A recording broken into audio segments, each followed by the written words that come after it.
Welcome to The Explainer. Today, we're jumping back to the 4th century to listen in on this really profound conversation between two siblings, Gregory of Nyssa and Macrina the Younger. And they are tackling one of the biggest questions we've ever asked. What actually happens after we die? Okay, so here's how we're going to break this down. We'll start with the very real, very human grief that kicks this whole conversation off. Then we'll get into Macrina's definition of the soul, what its pretty intense journey of purification looks like, and the incredible promise of resurrection. And finally, we'll see the ultimate goal of all of this, a final state where God becomes all in all. This whole thing doesn't start with some dry philosophical debate. It starts with raw human pain.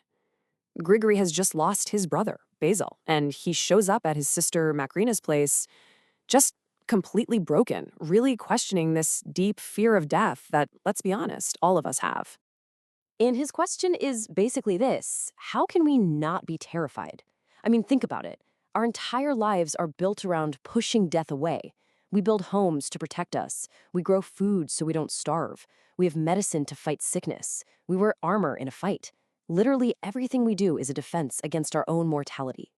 And for him, our fear all boils down to one simple, terrifying thing: uncertainty. We see the body, right? The empty shell left behind. But the spirit, the life force, the soul, it's just gone. We have no idea what it is, where it goes, or if it even exists anymore. It's that total mystery that he thinks is the real source of our terror. So in steps his sister, Macrina, who was actually known as the teacher. And she meets his grief not with, a simple comfort, but with a real intellectual challenge. She says, hey, if we're going to conquer the fear of death, we first have to understand what it is we think is dying.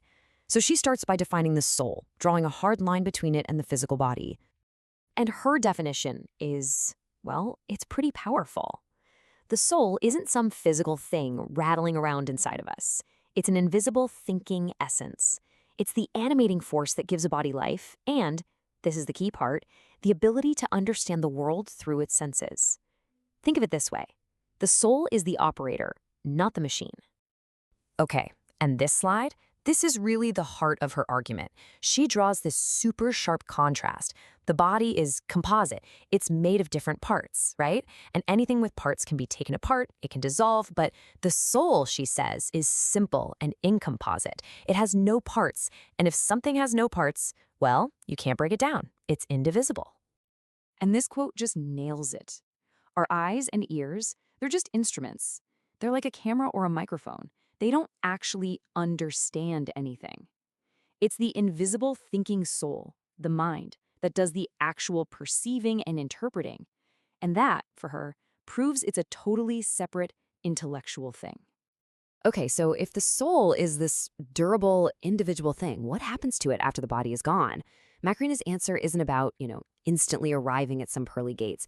It's about a profound journey, a journey of purification. So here's how she lays it out. During our lives, our soul gets kind of fused to the material world through our passions, our habits, our desires. After death, God starts to pull the soul back towards himself. But this is a painful process because all of those earthly attachments, everything that isn't pure soul, has to be painfully scraped away before the soul can be truly free. And to help us wrap our heads around this painful process, she uses this classic analogy, the refiner's fire. Just imagine the soul is like pure gold, but through life it's been mixed and welded together with some junk metal. That's our earthly baggage. To get it pure again, you have to put the whole thing in the fire. The fire just burns away all the junk, leaving only the pure, undamaged gold behind. Now, if the fire analogy is about what purification is, this next one is all about what it feels like. This one's brilliant. Imagine a rope that's just caked in thick, dried clay, and you're trying to pull it through a tiny little hole. The rope itself, the soul, is being pulled forward toward God. But the clay, all our material attachments, is getting violently scraped off, creating this immense friction and tension. That feeling is purification. All right, so the soul gets purified. Cool. But what about the body? This brings Gregory to what was like the central problem of resurrection for thinkers back then. If your body rots and its atoms scatter all over the planet, how could it possibly be put back together again? And you gotta understand, this wasn't just some small detail. For the critics, this was a total deal breaker. I mean, if you don't get the exact same atoms back, it's not really you being resurrected, is it? It's just God making a new person. Your identity is lost. So how does Macrina solve this puzzle? Well, her answer is as clever as it is imaginative. She says the soul has this special power, a power of recognition.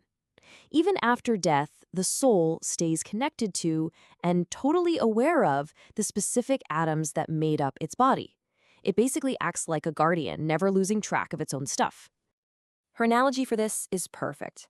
Think about a master painter.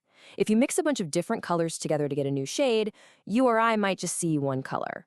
But the artist, because of their skill, their art, they still know every single original pigment that went into that mix. Macrina says the soul is like that. It knows every single one of its own atoms, even when they're all mixed up in the universe. And here's the climax of the whole thing. When the time comes for the resurrection, a divine signal goes out. At that exact moment, the soul's power of recognition kicks into overdrive and becomes a power of attraction. It acts like a giant magnet, instantly and effortlessly pulling all of its familiar atoms out from wherever they are and reassembling the body it once knew. So what's the end game here? After all this, life, death, painful purification, this incredible resurrection, what is it all for? This brings us to the final destination, a state Macrina calls the point where God becomes all in all. The finish line, she says, is a state of being that's totally outside our normal experience of time and change. It's an existence where evil isn't just beaten, it's completely annihilated. And why? Because evil can only exist where there's a will for it. In this final state, every single will is perfectly and freely aligned with God. There's just no place left for evil to exist. And in this state, God literally becomes everything we need. You don't need food or air or a place to live because the divine nature takes care of everything directly. It's this vision of universal restoration where all souls, even those who were evil in life, are eventually purified and join in one single harmonious chorus of good. It's a vision of total cosmic reconciliation. So this incredible vision from 1,600 years ago leaves us with a huge, provocative question. If the ultimate destination for every single soul is this timeless, perfect unity where God is everything, then what does that say about our current reality? About the identities, the struggles, and all the divisions that feel so permanent and so real to us right now? It suggests that maybe, just maybe, they're a lot more temporary than we could ever imagine.